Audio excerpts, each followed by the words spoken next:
Ding, ding, ding, ding, ding. Okay. Has everybody had dinner? Because we don't want clanging plates. We got Bill Maher coming. 20 years of politically incorrect speech that graces the political discourse in our country and also makes us laugh every Friday night. Ladies and gentlemen, please welcome Bill Maher to the grill.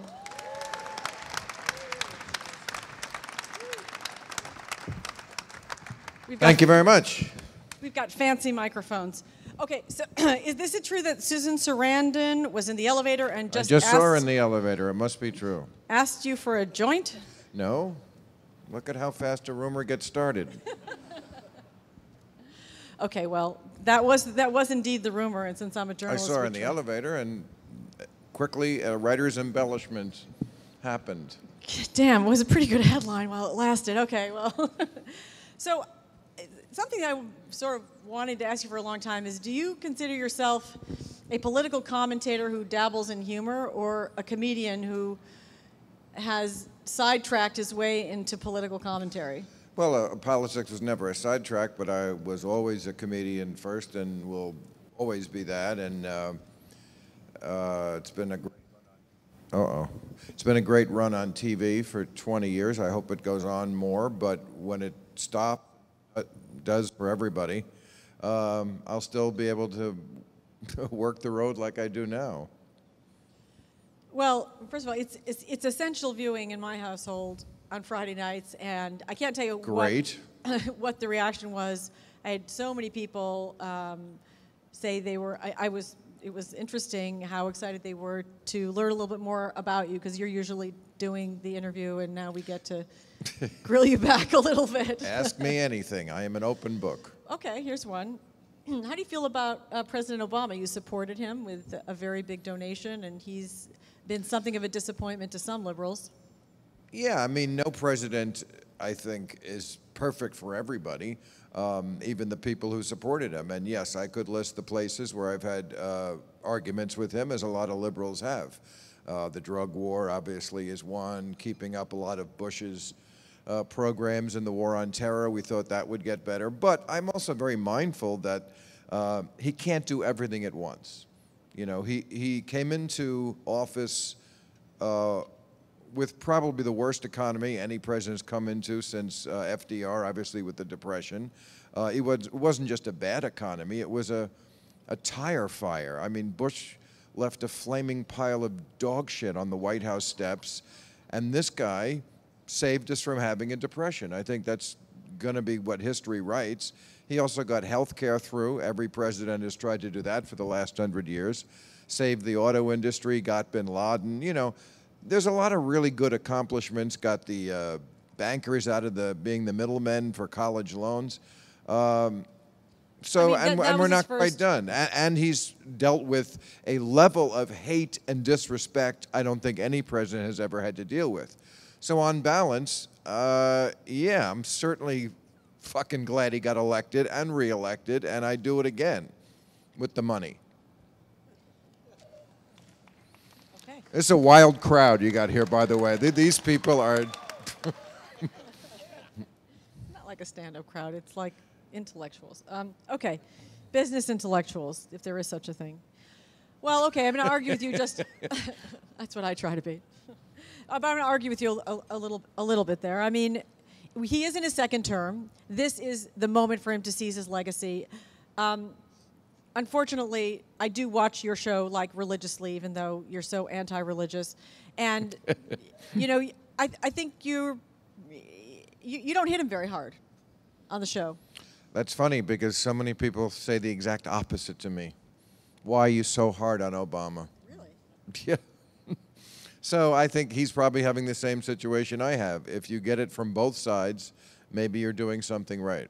Well, I think that people would ask that of you more than others because, and it's one of the things that I personally respect about you so much, is that you are truly a rigorous thinker. And you have changed your mind on issues because, Sure. and on very strong political positions based on Sure, a that's different reading of the facts, well, right? it's the great thing about not being a politician is you are allowed to change your mind. when new information comes in, you can change your mind. Politicians are not allowed to do that because if they ever change their mind for any reason, they get accused of flip-flopping and being indecisive. They have to have the exact same thoughts at 60 they had at 18. Well, there's flip-flopping and flip-flopping. I mean, you killed... But they get accused of it. I mean, John Kerry got known as a flip-flopper, and he wasn't a flip-flopper. All he said was, I voted for a bill, and then I voted against it. Yes, because they changed the bill. Right.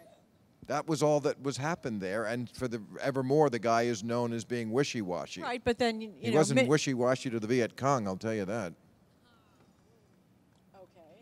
Okay, but Mitt Romney... Well, he killed some of them, and, you know, it's good for him. He was in a war. Mitt Romney, however, was a flip-flopper? Well, of course. Mitt Romney actually did change what he believed on every single issue, and not in a distant time frame, in a matter of years. He was the governor of Massachusetts not that long ago when he was for the exact same mandated health care program that the president passed. And, of course, he ran against that because now he was running as a very conservative Republican in a different atmosphere. But you can go down any list of issues from abortion to gun control to campaign finance to the environment, and Mitt Romney will have changed his position on that. That's true. That's complete.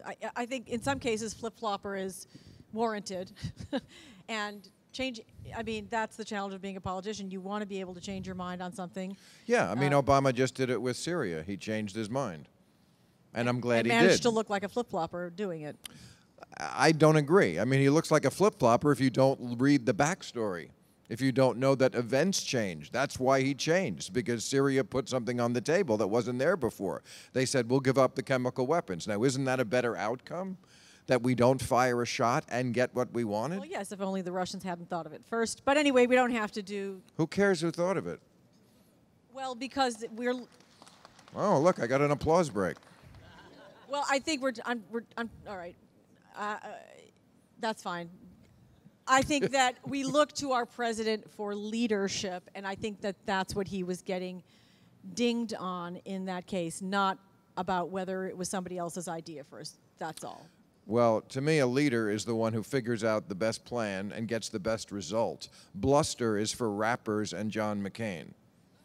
That, to me, is leadership. John McCain is getting it pretty hard at the grill today, I gotta say. You know, have the strength to say, oh, okay, I took a little time. Obama said this often. I don't operate on you people's time frame. I'm not on the 24-hour cycle. I think about things so I get to the right decision. And I'm glad he does. I'm glad he doesn't operate on the media's time frame. Would you call yourself a liberal today? On most issues. But I'm not sure people agree all the time what the definition of liberal, conservative, libertarian. I don't think most people actually know what these words mean. And then they wouldn't line up behind them if they did. They just did a survey, and I think something like Republicans, 18% of them were against Obamacare. I mean, only 18% of them were for Obamacare, but when they said the Affordable Care Act, like 10% more, yes, we're for that.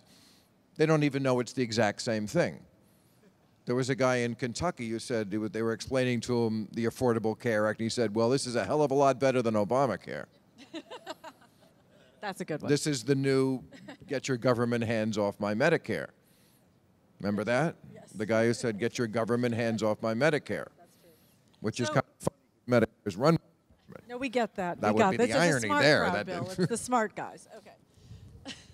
So there was a time really when I think that, at least just as an observer of seeing what you wrote and what you said out in the public, you were really truly more of a libertarian. And is that well, again, I don't know what that word means to different people. Libertarian to me always meant that you think nothing should be illegal as long as it doesn't hurt another person. Rand Paul and his father interpret libertarianism to mean we shouldn't have FEMA. We shouldn't have meat inspections. That's insane. I mean, yes, I guess you could describe that as a radical version of libertarianism, but it's just plain stupid. I mean, I look at a stoplight and go, oh, yes, that's a great way for us to make sure that the cars don't crash into each other. They look at it and see an infringement upon their liberty. And they would like to soar like an eagle right through the windshield because that's freedom. So, I don't really feel I need to backtrack on when somebody else bastardizes a term. Well, what would you say is the one issue, if there is one issue, on which you were most aware of having changed your own position? And to me, that it really is the guns. On guns? Yeah, I mean, again, a lot of it is because the Democrats changed. I mean, in the 90s, the Democrats were a little more ballsy about what they wanted to do with gun control. Now, to me, whatever they're talking about and they're so excited about, I think they're just wasting their political capital because they love guns too. It's the gun country. The Republicans love them more. They're fetishists. They adore them. But the Democrats also agree that guns are very important, that we must have them so we can go kill animals and have fun as sportsmen. And as long as that's the approach of the liberal party in this country, I don't understand why we're even bothering pretending to move forward on gun control issues that wouldn't change anything anyway. The Democrats, that's the party that wants to have quote-unquote gun control. They want to get rid of about, 150 of the type of maybe 3,000 different guns that are sold in America? Oh, we're losing the crowd. Gun nut? Sorry. It's a good thing we left before we got to Jesus, my friend. You flip-flopped on Jesus too? No. No. Always been a fan. Okay, so you used to be pro-gun? Or, sorry, I'm trying to figure... I used to be more with the Democrats because they were ballsier on gun control. Now, as long as they're not going to be fighting for gun control, I'm not with them, and I'm going to keep my gun. Okay. As long as the liberal party in this country is not fighting for real gun control, I'm not with them. Real gun control would be arguing that the Second Amendment does not mean what it has become interpreted as. Right. Everybody can have whatever gun they want at all times. I don't want to live in that America. I'd rather live in Canada, or a Canada-like country where the guns are not so, everywhere. But I don't live in that country. I live in the gun country. So it doesn't sound like you changed your position. It just sounds like you don't want to put your support behind the Democratic Party's position. Because I mean, you're for sensible gun control, which is where probably 90% of the country is. It's right? bullshit gun control. I mean, Joe Biden said a couple of months ago, buy a shotgun. Well, if the party that is supposed to be the one against guns is advertising for guns, I have no hope what that party can do on that issue. Okay, let's go back a little bit. You studied history and economics, was it, at Cornell, right? English. English, right, sorry. And did you always just want to do comedy? I did. I was always wanted to be a comedian, even as a little kid.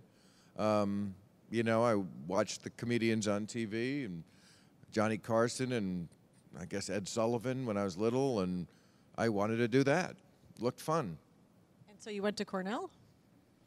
Well, yeah, I went to college. I wanted to get an education.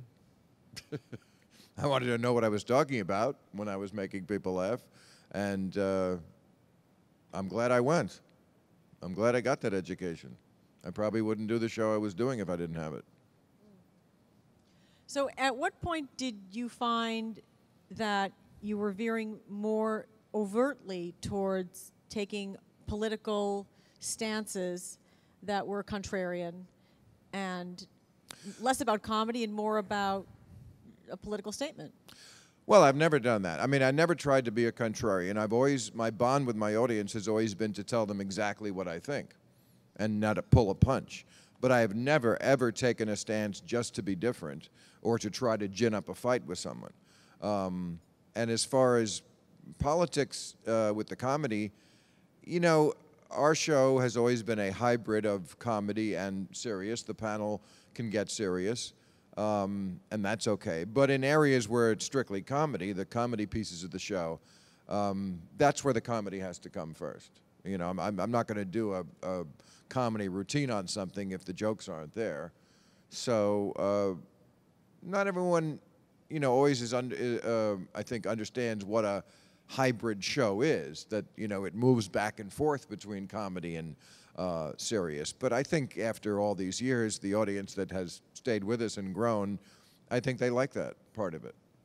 Oh, I think definitely, and I think that you've been kind of at the tip of the spear of this really interesting trend that's happened in which the real political discourse happens in comedy shows.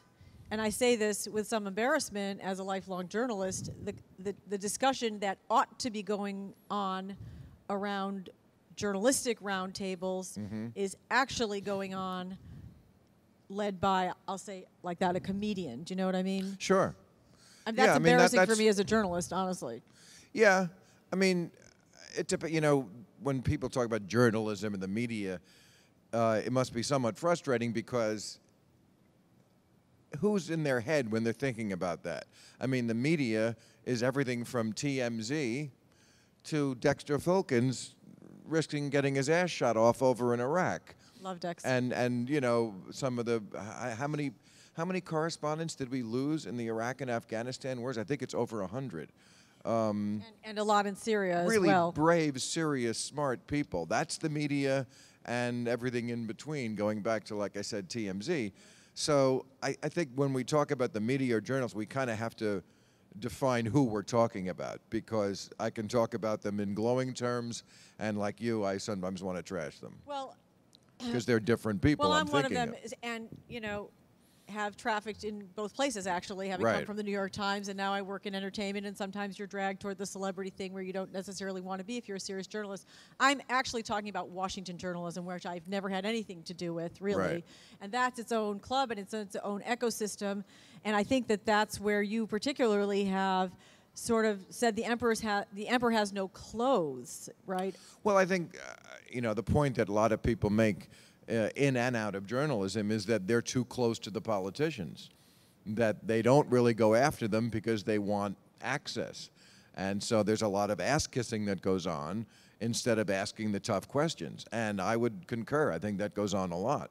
So then I go back to your role is, I understand that people got to laugh, and then you have a whole, you know, you do stand up all the time, and that's great. But it just feels like, no, I mean. Thanks, Mom. No, don't say.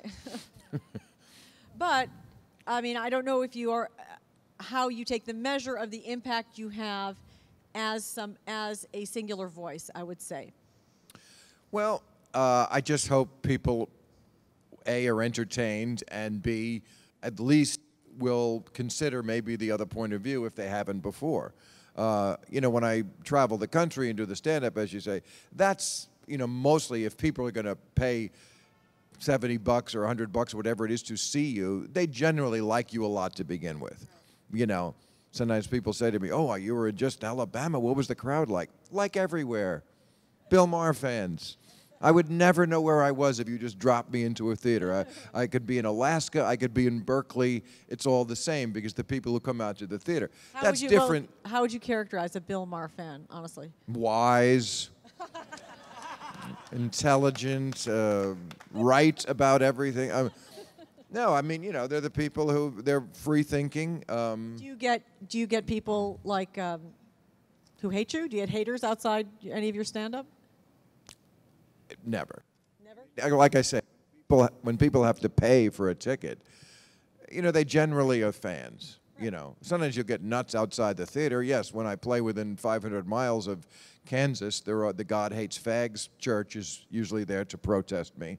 They will set up a vigil outside of the theater, but they don't get inside the tent. Right. You know. But that's different than the studio audience, and I think the home audience for our television show, which is not, you know, just that kind of rabid fan that wants me to go to the edge. The studio audience we have for Real Time is much more politically correct. Well, I've talked to one of your producers some time ago, and he was talking about how hard it is to ride the line you know, and you've talked about it on the show, that that's hard to get guests who are willing to come on. And much easier than it used to be, but yeah, there are still many guests who won't do the show for what I was just talking about before. I'm not the guy who is going to ask them the Ask Kissy question. I'm not there to burnish their image, and they know that, you know. And so, yeah, it's sometimes hard to convince people who only want to be adored to come to my show. Right, and because you may not be. Well, and in fairness, if you're right of center, you feel like you might get beat up. Well, actually, we've for years have now tried to book the rule, not always, a conservative with another conservative, so they're not ganged up on. It does not always happen that way, but mostly we try to even it out. Now, of course, what I can't control is that the audience is a liberal audience. And that's a very, very difficult thing to do. I've done it myself, tried to perform to an audience that is conservative. And it sucks because they don't agree with the premise. And if they don't agree with the premise, they're certainly not going to laugh at the punchline. Now, most of the guests on our panel are not comedians, so they're not looking to get a laugh, but it's still a very intimidating factor. I've seen many people change from right before the show to when they go out there, and that audience is intimidating, and they are suddenly a lot more moderate than they were 10 minutes earlier. Really? Absolutely. Can you give an example? No, but it happens quite frequently. Anyone we've ever heard of? Of course. Yes, Republicans who are Sorry. okay. What if I just hold it like that? Sorry. Okay. Go ahead. Yeah, no, you're saying feel like a Republicans porn who are star. intimidated. Yeah, I don't blame them. I mean, I once did Grover Norquist's luncheon, and it was tough because, you know, you're looking out at a sea of people who you know from the get-go do not agree with anything you think or say. So I have the utmost respect for Republicans who come on my show, stick to their guns, and are not intimidated by the rabble. Was there ever a time that you might have been on the same side as Grover Norquist? Of course. Less taxation or no taxation or too much government I interference? said this year that the Democrats could lose me. I didn't mean they could lose me like permanently on every issue, but, you know, there is a point where they can ask for too much, absolutely. There are many issues where the Republicans are the ones who changed. Healthcare is a great example. I mean, in the 90s, Obamacare was their plan. Right. That was Bob Dole's plan. So cap and trade is another one. It used to be the Republican way to handle the environmental problems we have was cap and trade. Now that's the Democrats' plan, and the Republican plan is deny it and pretend it doesn't exist. Do politicians try to curry favor with you? Sure, some of them, yeah. They call you and... Well, I don't know if they call me. I don't think they have the ability to do that. But, I mean, when I run into them, sure. Yeah. I mean, I think all politicians want as much favorable coverage as they can get. Okay. It seems that you have now... And thankfully for all of us, because we were all the beneficiaries, I think you have competitors. You started with Politically Incorrect, I guess, 1993. Yes. So 20 years. Congratulations. Thank you. We'll give them a round of applause for 20 years. When Jon Stewart was a gleam in the eye of your oldest... I think he was on MTV then. Yeah, right. Doing comedy, not politics. Well, he had a talk show, didn't he? Wasn't it? I think I remember doing know. it. It was like a regular talk show. I don't remember. I was too young, Bill. Well, yeah. I wasn't. But now you kind of have you do have competition for that particular niche, right? Of like political humor, political satire, that he does very successfully. Stephen Colbert does very successfully, and then you have to find a different way into it on Friday after they've done it Monday, Tuesday, Wednesday, Thursday. Not really. I mean, first of all, I don't know if there are enough shows on politics. There's many more shows that are singing contests, aren't there? There's a few shows. I don't know why people can't enjoy all of them, and many people do. And but I certainly never worry about covering it the same way they do. I mean, they're much more predictably liberal on things, and they just don't go places I go. They're not atheists, you know. They're not potheads. You know, they're just a different kind of show. Child lovers. Yeah, they're child lovers, breeders, exactly. Breeders. So Oh, yeah. I mean, there's some crossover, but I think they're very different shows, and you know, my audience always tells me that. Okay, well, they are. But we're more alike each other than we are any of us like Dancing with the Stars, if that's what you're. Yeah. Yes, that was the other comp I was thinking of. Yeah. So is it ever frustrating for you that they get a lot of attention? I'm not saying you don't get a lot of attention, but you know, they're in the water cooler conversation. You know, Jon Stewart seems, you know, to wake up and win an Emmy all the time, although Stephen Colbert did win last night, and you're nominated consistently. I think you've been nominated for 32 Emmys, right? Correct. Yeah. So is that ever frustrating for you? I think it was years ago. I mean, at a certain point, you understand that if you're going to really be the brave one, you're going to piss off too many people to win the awards.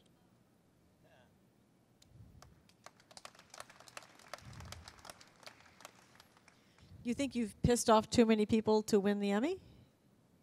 You know, it doesn't really benefit me ever to talk about the Emmys. It's a no-win situation, you know. So, you know, first of all, I'll say one thing, and then maybe we can not talk about it. Sure. It's winning an Emmy. People talk about it like it's the Giants winning the Super Bowl. It's not the same thing. When the Giants win the Super Bowl, it's because they actually beat another team. So they are actually the best team. This is the opinion of 10 people who watch a tape. You know, I wish the like 10 people voted for us every year, but they vote a different way. But you know, I don't think our ratings are less. I don't think the quality of our show is less. And yes, I do think probably pissing people off has a lot to do with losing. Now you speak. I'm afraid I'm going to get jumped out. Okay. Well, I don't know who you're pissing off or how. I mean, you're liberal. You're kidding, views. Right? You don't know how I piss people off? In the voting academy, not so much, but lots of people wouldn't vote just because of 9/11, and they still think I'm with the terrorists. Lots of people hate it when you make fun of religion because it's a religious country. Just those two things, you know. I thought we were all godless liberals in Hollywood, but I could be wrong about that. Not so much. It's a religious country. Let me ask you, since you brought up the 9/11 question, which of course to me was a watershed moment that you said, just to remind our audience at the time, that the 9/11 terrorists, you were agreeing with someone on your show at the time, Politically Incorrect, that the terrorists weren't cowards for having flown their jets into the World Trade Center, and you immediately became a magnet for this incredible hostility, and as if you had said something deeply unpatriotic or something, and the show was canceled, right? Not immediately, but you know. in the aftermath of that, yes, sometime after that, and I I remember mean, the White House spokesman. You know, oh yeah, it's unusual to take it on the chin when you're not in politics. Fleischer, yeah, sure. Looking back on that now, how do you feel about that moment and your having said that at that moment? Well, it was true on September 10th, and it was true on September 12th, and you know, it wasn't that long. I'm talking like a few months afterwards when lots of people came around to writing and saying it was true. It was just uncomfortably true at that moment. But, you know, lots of other people had said almost the exact same thing. It actually wasn't even you who brought it up. It was your guest who had said it. Well, he said... It was Dinesh D'Souza, right? Yeah, he said they were warriors or something like that, and I concurred and said, right, you know, you're not cowards when you stick with the suicide mission. Anyway, it's not even a controversial statement. It has no moral dimension, and it's just a statement of fact, really. But, you know, this is not a country that does well with blatant truth. Especially or when inconvenient ones. Yeah, exactly. So, you know, it came out better for me because I certainly like the show I'm doing and the network I'm on a lot more now than I did then. I wish I had had the guts to quit that show. I mean, we've been on 9 years with Politically Incorrect. It was fun. It was a cute show, but I should have been moving to the next level on my own instead of having to get fired to do it. You wish you would have quit that show? Yeah, I think if I had the balls, I should have just, instead of waiting for that moment, should have went, yeah, you know, this Politically Incorrect is a cute show, but it's only a half hour with 4 guests, none of them who have to have a brain in their head, trying to talk politics. I should have kicked it up to the level where we're at now, which is a much better show. But I didn't have the guts, and I was on ABC, and it was fun, and I was having fun, and so, you know. But you know what? When God opens one window. I want to ask you about this show on HBO that you produce that I find really interesting, Vice. Correct. It's a really, Vice fans, yes. It's the first really new way of doing news that I have seen since I can remember. Can you tell us a little bit like how you got involved in it and why? Well, I take no credit for that show. I mean, you know, I'm an executive producer, and I try to help them in any way I possibly can, but they're the ones who have the guts to travel to these godforsaken shitholes around the world, and that's what's the fun of the show for the viewer, is that you are seeing a world, because Americans are very myopic, you know.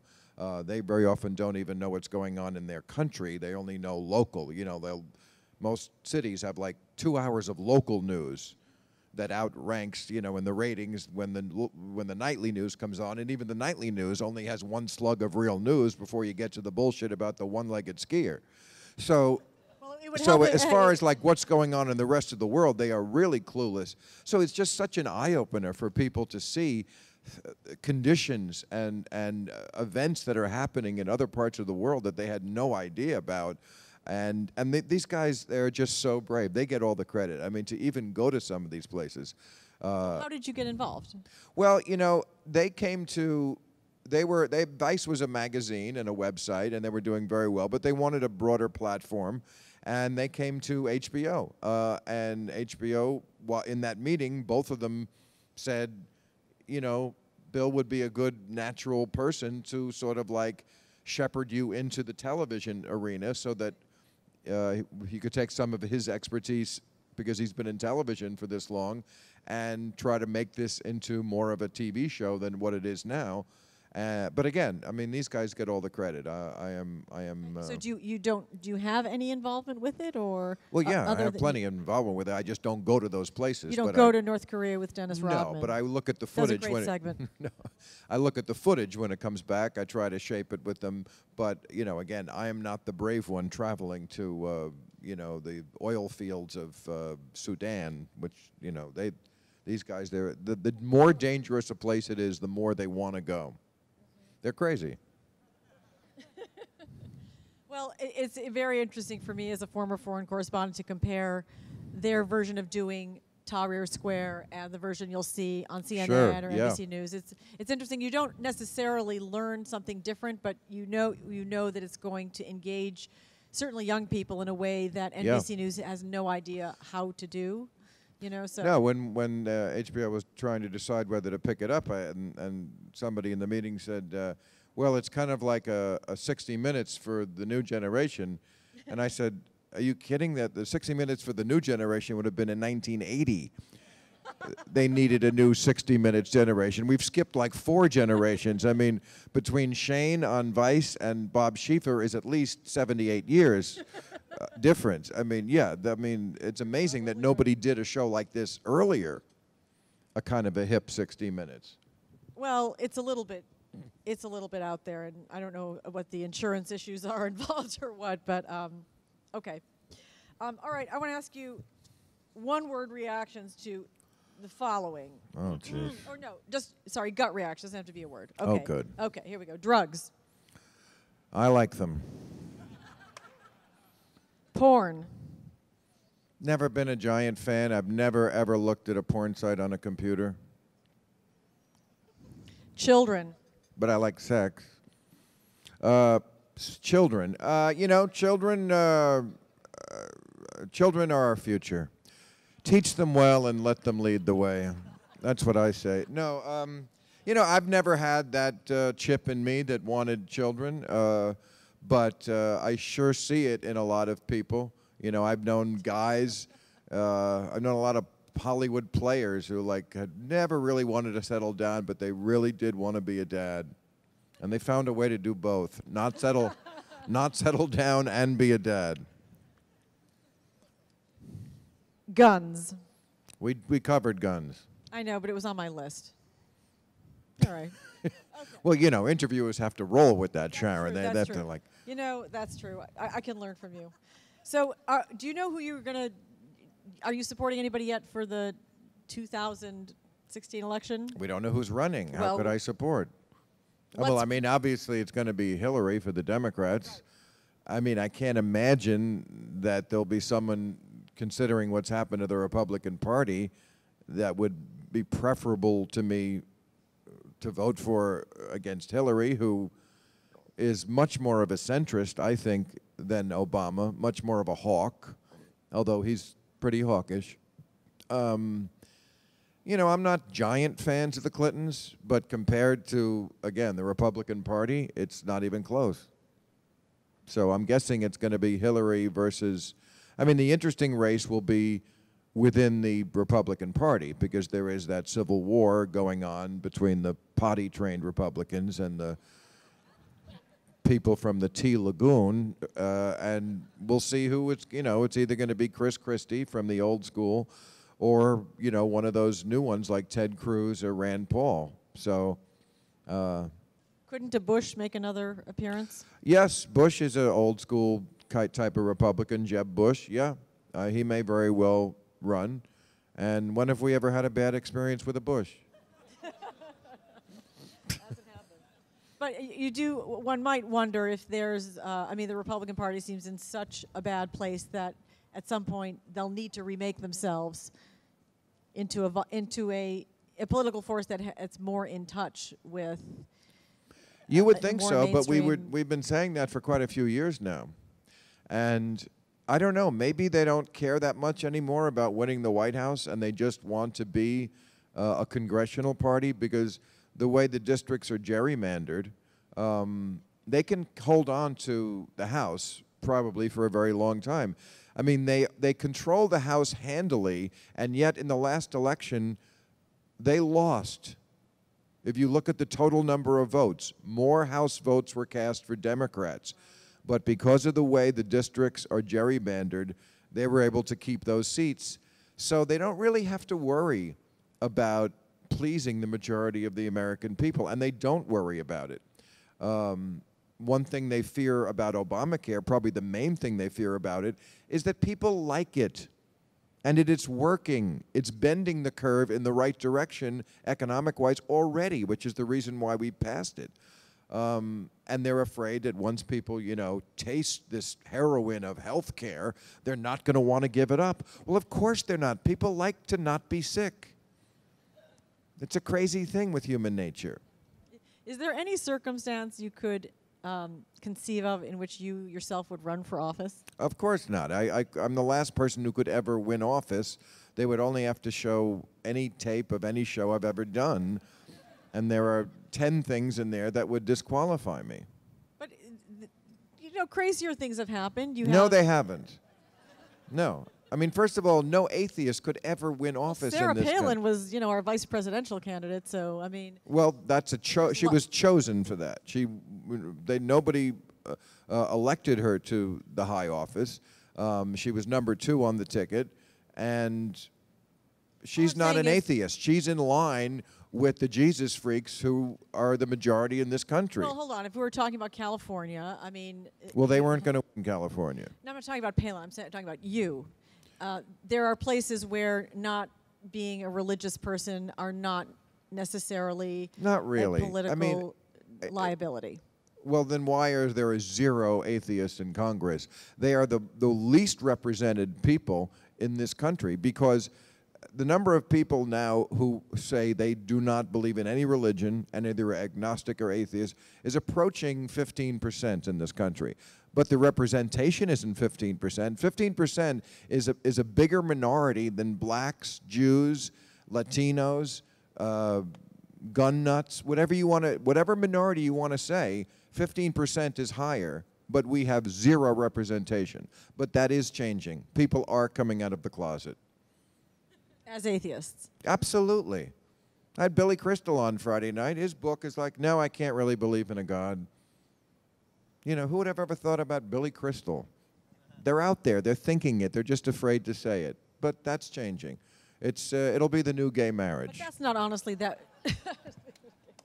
But that's not honestly what would keep you from running. I mean, would it ever really interest you, seriously? It does not interest me, but it would also, what is the point of running a race that you could never win, that your opponents would have a field day? I mean, you say you watch the show every Friday night, you must see that there are, every week, there are just 10 things that are absolutely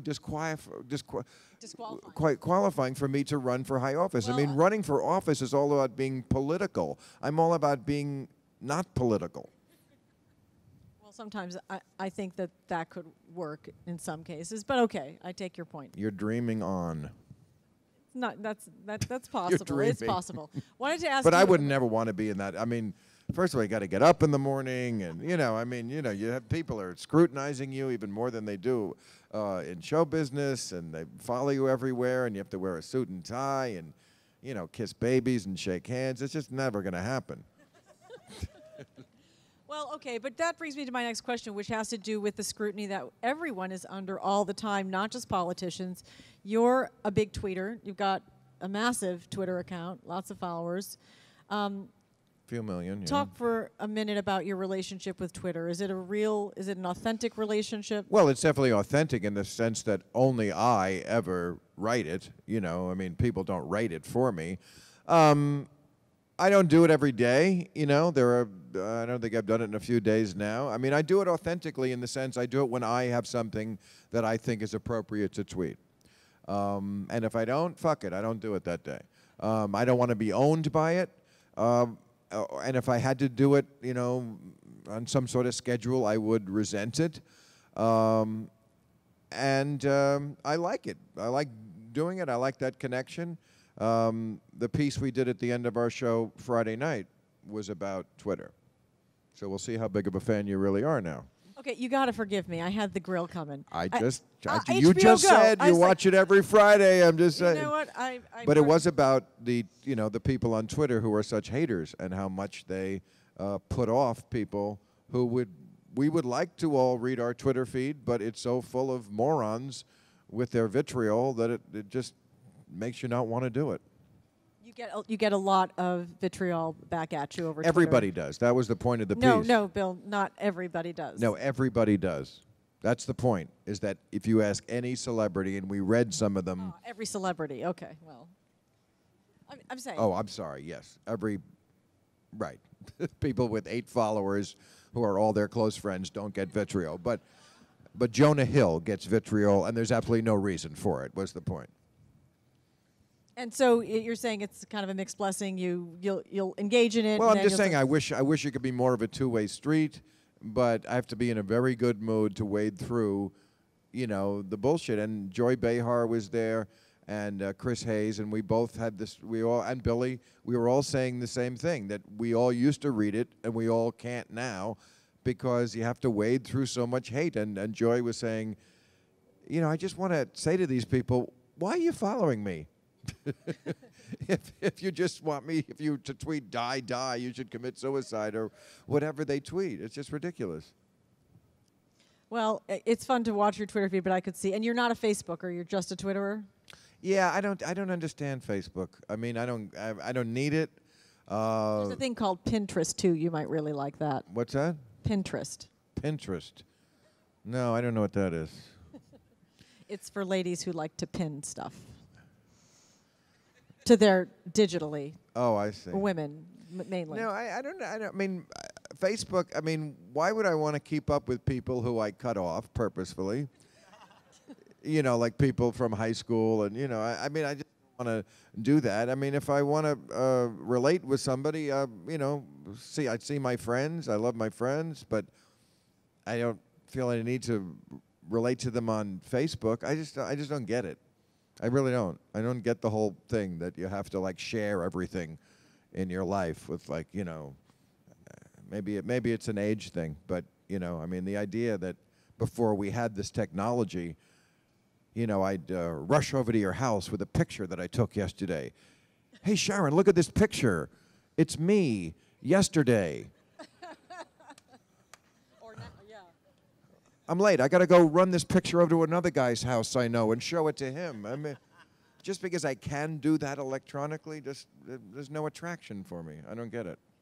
So would you say that the show you're doing real time with Maher, is that the most fun you've had? I mean, is that sort of really, you've created that I love my job, yeah. I mean, I think stand-up is the most fun I have. I mean, that to me is still the pinnacle of just having the most fun you can have, because it's all comedy. I mean, it's all, laugh out loud comedy for 90 minutes. And, the crowd is crazy, amped up, and it's just fun.